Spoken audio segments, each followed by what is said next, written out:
ಎಲ್ಲರಿಗೂ ನಮಸ್ಕಾರ. ಡಿಡಿ ಟಿವಿಯ ಮತ್ತೊಂದು ವಿಡಿಯೋಗೆ ಸ್ವಾಗತ. ನಾನು ನಿಮ್ಮ ಡಾರ್ಲಿಂಗ್ ದನು. ಬಿಗ್ ಬಾಸ್ ಅಂತ ಕೇಳ್ತಾ ಇರ್ತೀವಿ. ತುಂಬಾ ಜನ ಕಮೆಂಟ್ ಮಾಡ್ತಾರೆ. ಆಕ್ಚುಲಿ ನಾನ್ ಬಿಗ್ ಬಾಸ್ ಬಗ್ಗೆ ಒಂದು ಅಪ್ಡೇಟ್ ಕೊಡ್ಬೇಕಾದ್ರೆ, ವಿಡಿಯೋ ಮಾಡ್ಬೇಕಾದ್ರೆ ತುಂಬಾ ಜನ ಕಮೆಂಟ್ ಮಾಡ್ತಾರೆ, ಬಿಗ್ ಬಾಸ್ ಶೋ ಅನ್ನೋದು ಒಂದು ವೇಸ್ಟ್, ನೀವು ಅದ್ರ ಬಗ್ಗೆ ವಿಡಿಯೋ ಮಾಡ್ತಿರಲ್ಲ, ಅದ್ರ ಬಗ್ಗೆ ಒಂದು ಅಪ್ಡೇಟ್ ಕೊಡ್ತಿರಲ್ಲ ಅಂತ. ಈಗ ಎಕ್ಸಾಂಪಲ್ ಆಗಿ ಒಂದು ಸೀರಿಯಲ್ ತಗೊಳ್ಳೋಣ. ಸೀರಿಯಲ್ ಏನಕ್ಕೆ ನೋಡ್ತೀವಿ ನಾವು? ಅದ್ರಲ್ಲೂ ಒಳ್ಳೆ ವಿಷಯ ಇರುತ್ತೆ, ಕೆಟ್ಟ ವಿಷಯ ಇರುತ್ತೆ, ಕೇವಲ ಎಂಟರ್ಟೈನ್ಮೆಂಟ್ ಅನ್ನು ತಗೊಂತೀವಿ. ಅದೇ ರೀತಿಯಾಗಿ ಸಿನಿಮಾ ನೋಡ್ತೀವಿ. ಈಗ ಸಿನಿಮಾ ಅಷ್ಟೇನೆ, ಅದರಲ್ಲೂ ಒಂದು ಒಳ್ಳೆ ಸಂದೇಶ ಇರುತ್ತೆ, ಒಂದು ಕೆಟ್ಟ ಸಂದೇಶ ಇರುತ್ತೆ. ಅದು ಏನಕ್ಕೆ ನೋಡ್ತೀವಿ ನಾವು? ಎಂಟರ್ಟೈನ್ಮೆಂಟ್ ಗೋಸ್ಕರ ನೋಡ್ತೀವಿ. ಈಗ ಬಿಗ್ ಬಾಸ್ ಶೋ ಅಷ್ಟೇನೆ, ಕೇವಲ ಎಂಟರ್ಟೈನ್ಮೆಂಟ್ಸ್ಕರ ನೋಡ್ತೀವಿ. ಈಗ ಈ ಬಿಗ್ ಬಾಸ್ ಶೋ ಇಂದ ಮತ್ತೆ ನೀವೇನಕ್ಕೋಸ್ಕರ ನೋಡ್ತೀರಾ? ನಿಮ್ ಬಿಗ್ ಬಾಸ್ ನೋಡಿದ್ರ ನಿಮ್ಗೆ ಏನ್ ಉಪಯೋಗ ಅಂತ ನೀವ್ ಕಮೆಂಟ್ ಮಾಡಿ. ಏನಕ್ಕಂದ್ರೆ ನೀವು ಕಮೆಂಟ್ ಮಾಡೋದ್ರಿಂದ ಬಿಗ್ ಬಾಸ್ ಏನಕ್ಕೆ ನೋಡ್ತೀರಾ ಅಂತ ಕೇಳೋರ್ಗೆ ಈ ಕಮೆಂಟ್ ಗಳು ಅವ್ರಿಗೆ ಆನ್ಸರ್ ಮಾಡ್ಬೇಕು. ಆ ರೀತಿ ಕಮೆಂಟ್ ಮಾಡಿ. ಆಕ್ಚುಲಿ ನೋಡು, ನಾವು ಬಿಗ್ ಬಾಸ್ ಶೋ ಇಂದ ಯಾವ್ದೋ ಒಂದು ಅಡ್ವಾಂಟೇಜ್ ಸಿಗುತ್ತೆ, ಡಿಸ್ಅಡ್ವಾಂಟೇಜ್ ಯಾವ ರೀತಿ ಅಂತೆಲ್ಲ ಮಾತಾಡೋಣ. ಯಾರನ್ನ ಹೊಸದಾಗಿ ಚಾನಲ್ ನೋಡ್ತಾ ಇದ್ರೆ ಮಿಸ್ ಮಾಡ್ದಾನೆ ಸಬ್ಸ್ಕ್ರೈಬ್ ಮಾಡಿ, ಲೈಕ್ ಮಾಡಿ, ಶೇರ್ ಮಾಡಿ. ನೋಡಿ, ಮೊದಲೇದಾಗೆ ನಾನು ಹೇಳ್ಬಿಟ್ಟೆ, ಎಲ್ಲ ಯಾವುದೇ ಒಂದು ನಾವು ಮೀಡಿಯಾ ನೋಡ್ಬೇಕಾದ್ರೆ, ವಿಡಿಯೋಸ್ ನೋಡ್ಬೇಕಾದ್ರೆ, cinema, serial, Bigg Boss, reality show ಯಾವುದೇ ತಗೊಳ್ಳಿ, ನಾವು ನೋಡದೆ ಎಂಟರ್ಟೈನ್ಮೆಂಟ್. ಅದು ಬಿಟ್ರೆ ನೆಕ್ಸ್ಟ್ ಒಂದು ತಗೊಳ್ಳಿ.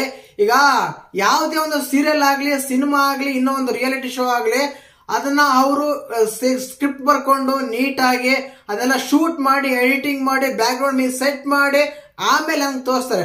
ಬಟ್ ಬಿಗ್ ಬಾಸ್ ಆ ರೀತಿ ಎಲ್ಲ ರಿಯಾಲಿಟಿ ಶೋ ಅದನ್ನು ಎಡಿಟಿಂಗ್ ಮಾಡ್ತಾರೆ. ಬಟ್ ಇಲ್ಲ ಅಂತಲ್ಲ, ಏನಿರುತ್ತೆ ಅಂದ್ರೆ ಅಲ್ಲಿ ಯಾವುದೇ ಒಂದು ಸ್ಕ್ರಿಪ್ಟೆಡ್ ಇರಲ್ಲ, ಯಾವುದೇ ಒಂದು ಇದು ಇರಲ್ಲ. ಅಲ್ಲಿ ಪ್ರಸ್ಪೆಕ್ಟ್ ಅಂದ್ರೆ ಅವರು ಪ್ರೆಸೆಂಟ್ ಎಲ್ಲ ಬರ್ಕೊಂಡು ಈ ರೀತಿ ಮಾಡ್ಬೇಕು ಅಂತ ಏನು ಇರಲ್ಲ. ಅಲ್ಲಿ ಆನ್ ದ ಸ್ಪಾಟ್ ಒಬ್ಬ ವ್ಯಕ್ತಿ ಎದುರುಗಡೆ ನಿಂತಾಗ ನಮ್ಮ ಬಿಹೇವಿಯರ್ ಯಾವ ರೀತಿ ಹೆಲ್ಪ್ ಆಗುತ್ತೆ, ನಮ್ಮ ಬಿಹೇವಿಯರ್ ಯಾವ ರೀತಿ ಒಂದು ಹೊರಗಡೆ ಬರುತ್ತೆ ಅನ್ನೋದೇ ಈ ರಿಯಾಲಿಟಿ ಶೋ. ಇದರಿಂದ ನಮ್ಗೇನು ಉಪಯೋಗ ಅಂದ್ರೆ, ಮೊದಲೇದಾಗಿ ಒಬ್ಬ ವ್ಯಕ್ತಿನ ನಾವು ಯಾವ ರೀತಿ ಟ್ರೀಟ್ ಮಾಡಬೇಕು, ಯಾವ ರೀತಿ ಮಾತಾಡಿಸ್ಬೇಕು, ನಮ್ಮ ಬೆನ್ನಿಂದೆ ಯಾವ ವ್ಯಕ್ತಿಗಳು ಯಾವ ರೀತಿ ಎಲ್ಲ ಮಾತಾಡಬಹುದು. ಯಾಕಂದ್ರೆ ಒಬ್ಬ ಹ್ಯೂಮನ್, ಒಬ್ಬ ಮನುಷ್ಯ ಆದ್ಮೇಲೆ ಮನುಷ್ಯನಿರುವ ವ್ಯಕ್ತಿತ್ವ ತುಂಬಾನೇ ಎಲ್ಲ ಈಕ್ವಲ್ ಆಗಿರ್ತವೆ. ಏನಕ್ಕಂದ್ರೆ ಸ್ವಾರ್ಥ ಇರುತ್ತೆ, ಎಮೋಷನ್ ಇರುತ್ತೆ, ಪ್ರೀತಿ ಇರುತ್ತೆ. ಈ ರೀತಿ ಕಂಪೇರ್ ಮಾಡಿದಾಗ ಪ್ರತಿಯೊಬ್ಬ ವ್ಯಕ್ತಿಗೂ ಒಂದು ಈಕ್ವಲಿ ಅಂತ ಒಂದು ಸಮಾನತೆ ಇದ್ದೇ ಇರುತ್ತೆ, ಕೆಲವು ವಿಷಯಗಳು ಬಿಟ್ರೆ. ಆ ರೀತಿ ಆದಾಗ ಈ ರಿಯಾಲಿಟಿ ಶೋಗಳು ಏನಾಗುತ್ತೆ ಅಂದ್ರೆ, ನಮ್ಮ ವ್ಯಕ್ತಿ ನಮ್ಮ ಬೆನ್ನಿಂದ ಯಾವ ರೀತಿ ಮಾತಾಡ್ತಾರೆ, ನಮ್ಮನ್ನ ಯಾವ ರೀತಿ ಟ್ರೀಟ್ ಮಾಡ್ತಾರೆ, ಮುಂದ್ಗಡೆ ಯಾವ ರೀತಿ ಮಾತಾಡ್ತಾರೆ, ಹಿಂದ್ಗಡೆ ಯಾವ ರೀತಿ ಮಾತಾಡ್ತಾರೆ, ಒಬ್ಬ ಸ್ವಾರ್ಥಿ ಅಂದ್ರೆ ತನ್ನ ಗೆಲುವಿಗೋಸ್ಕರ ಯಾವ ರೀತಿಯಾದ ಪ್ರಯತ್ನ ಪಡ್ತಾರೆ ಅಂತ ಈ ರಿಯಾಲಿಟಿ ಶೋಗಳೇ ನಾವು ನೋಡ್ಬೋದು. ಇನ್ನೊಂದು ವಿಶೇಷವಾಗಿ ನೀವು ಅಬ್ಸರ್ವ್ ಮಾಡಿ, ಕಿಚ್ಚ ಸರ್ ಯಾವಾಗಾದ್ರೆ ಸಂಡೇ ಮತ್ತು ಸಾಟರ್ಡೆ ಎಪಿಸೋಡ್ಗಳಲ್ಲಿ ಒಂದು ಕಾನ್ವರ್ಸೇಷನ್ ಆದಾಗ, ಮಾತು ಅಂತ ಬಂದಾಗ ಅವರು ತಿಳಿ ಹೇಳಿಕೊಡೋ ಒಂದು ವಿಧಾನ ಇದೆ ನೋಡು, ನಮ್ಮ ಜೀವನಕ್ಕೆ ತುಂಬಾ ಒಂದು ಅದ್ಭುತ ಅಂತ ಹೇಳ್ಬೋದು. ಏನಕ್ಕಂದ್ರೆ ಅವ್ರು ಒಂದು ಎಕ್ಸಾಂಪಲ್ ಕೊಟ್ಟು ಹೇಳ್ತಾರೆ, ಈ ರೀತಿ ಆಗುತ್ತೆ, ಈ ರೀತಿ ಮೋಟಿವೇಶನ್ ಮಾಡ್ತಾರೆ. ಆದ್ರಿಂದ ನಮ್ ಜೀವನದಲ್ಲಿ ಯಾವ ರೀತಿಯಾದ ಒಂದು ಬದಲಾವಣೆ ತರುತ್ತೆ ಅಂದ್ರೆ, ಈ ಶೋ ತುಂಬಾ ಬದಲಾವಣೆ ತರುತ್ತೆ. ಈಗ ನಾನು ಅದನ್ನೇ ಪ್ರಶ್ನೆ ಮಾಡ್ತೀನಿ, ಸೀರಿಯಲ್ ನೋಡೋದಂದ್ರೆ ಏನ್ ಗುರು ಬರುತ್ತೆ ನಿಮ್ಗೆ ಅಂತ ನಾವು ಕೇಳ್ಬೋದು. ಆದ್ರೆ ಈ ರಿಯಾಲಿಟಿ ಶೋಗಳಿಂದ ಏನಾಗುತ್ತೆ ಅಂದ್ರೆ, ನಮ್ಮ ವ್ಯಕ್ತಿತ್ವನ ಯಾವ ರೀತಿ ವ್ಯಕ್ತಪಡಿಸಬಹುದು, ನಾವು ಯಾವ ರೀತಿ ಪ್ರೆಸೆಂಟೇಷನ್ ಮಾಡ್ಕೋಬಹುದು ಬೇರೆ ವ್ಯಕ್ತಿಗಳ ಮುಂದೆ ಅಂತ ನಾವು ಮಾತಾಡ್ಬೋದು ಈ ರಿಯಾಲಿಟಿ ಶೋ ನೋಡೋದ್ರಿಂದ. ಈ ರೀತಿಯಾಗಿ ನಾನು ಫಸ್ಟ್ ಇಂದಾನೆ ಯಾವ್ದು ನೋಡ್ತಿರ್ಲಿಲ್ಲ. ಬಟ್ ಯಾವಾಗಂದ್ರೆ ಪ್ರಥಮ ಸೀಸನ್ ಬಂದ್ ನೋಡಿ, ಆ ಸೀಸನ್ ಇಂದ ನೋಡಿದಾಗ ನಮ್ಗೆ ಕೆಲವು ಗೊತ್ತಿಲ್ದಿರೋ ಜನರಲ್ ನಾಲೆಡ್ಜ್ ಕೂಡ ಈ ಶೋ ಗೊತ್ತಾಗುತ್ತೆ. ಯಾಕಂದ್ರೆ ನೋಡಿ, ಅವರೊಂದು ಆಟ ಅಂತ ಬಂದಾಗ, ಒಂದು ಮಾತಂತ ಬಂದಾಗ, ಒಂದು ಎಮೋಷನ್ ಅಂತ ಬಂದಾಗ ಯಾವ ರೀತಿ ಕಷ್ಟಪಟ್ಟು ಬಂದಿರ್ತಾರೆ, ಮೇಲೆ ಯಾವ ರೀತಿ ಕಷ್ಟಪಟ್ಟಿರ್ತಾರೆ. ಏನಕ್ಕಂದ್ರೆ ಈ ಕಾಲದಲ್ಲಿ ಸೋಷಿಯಲ್ ಮೀಡಿಯಾ ಬಂದವರಿಂದ ಅಷ್ಟು ಈಸಿ ಏನಲ್ಲ.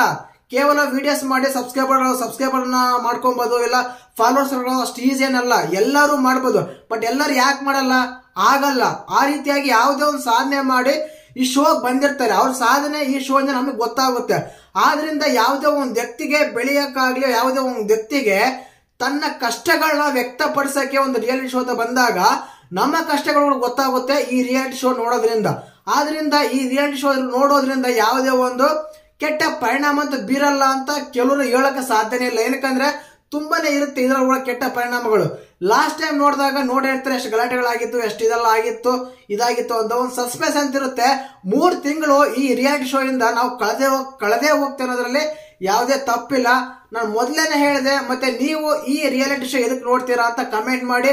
ಇನ್ನೊಂದು ವಿಶೇಷವಾಗಿ ಈ big boss show press meet ಯಾವಾಗಿರುತ್ತೆ, ಇಲ್ಲ ಶೋ ಯಾವಾಗ ಸ್ಟಾರ್ಟ್ ಆಗುತ್ತೆ, ನಿರೂಪಣೆ ಯಾರು ಅಂತ ಒಂದು ವಿಡಿಯೋ ಮಾಡಿದ್ದೀನಿ.